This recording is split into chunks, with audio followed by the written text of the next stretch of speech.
ప్రపంచం మొత్తం కూడా ట్రంప్ ఎప్పుడెప్పుడు పోతాడా అని ఎదురు చూస్తున్నారు. ట్రంప్ తన దేశానికి ఒక రకంగా న్యాయం చేస్తూనే మిగతా దేశాలపైన ఆంక్షలు విధించడం మిగతా దేశాల వాళ్ళు తట్టుకోలేకపోతున్నారు. ముఖ్యంగా మొన్న జరిగిన వార్ ప్రభావం ఇటు భారతదేశం మీద కూడా బాగా పడిందనే చెప్పాలి. దాంతో ఎప్పుడెప్పుడు దిగిపోతాడా లేకపోతే ఎప్పుడెప్పుడు పోతాడా అని ఎదురు చూస్తున్నారు. అయితే అమెరికా అధ్యక్షుడు డొనాల్డ్ ట్రంప్ కు త్రుటిలో ప్రమాదం తప్పిందనే చెప్పాలి.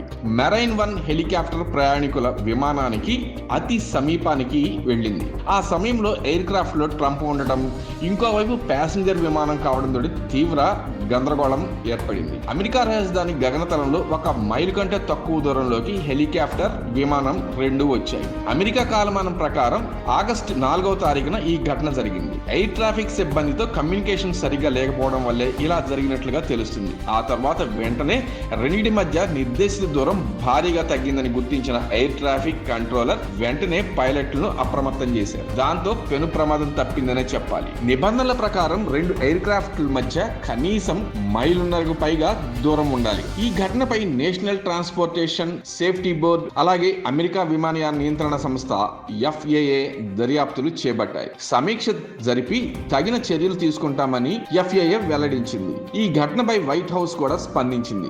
మెరైన్ 1 హెలికాప్టర్లను అత్యంత ప్రతిభావంతులైన పైలట్లు నడుపుతారని, అధ్యక్షుడు ట్రంప్ ఎలాంటి ప్రమాదం జరగలేదని వెల్లడించింది. ఈ పైలట్లు నడపడం వల్లనే అమెరికా అధ్యక్షుడు ట్రంప్ సేఫ్ జోన్ లో ఉన్నట్టుగా అందరూ భావిస్తున్నారు. ఆ సమయంలో ట్రంప్ కాలిఫోర్నియాకు ప్రయాణిస్తున్న సంగతి తెలిసిందే.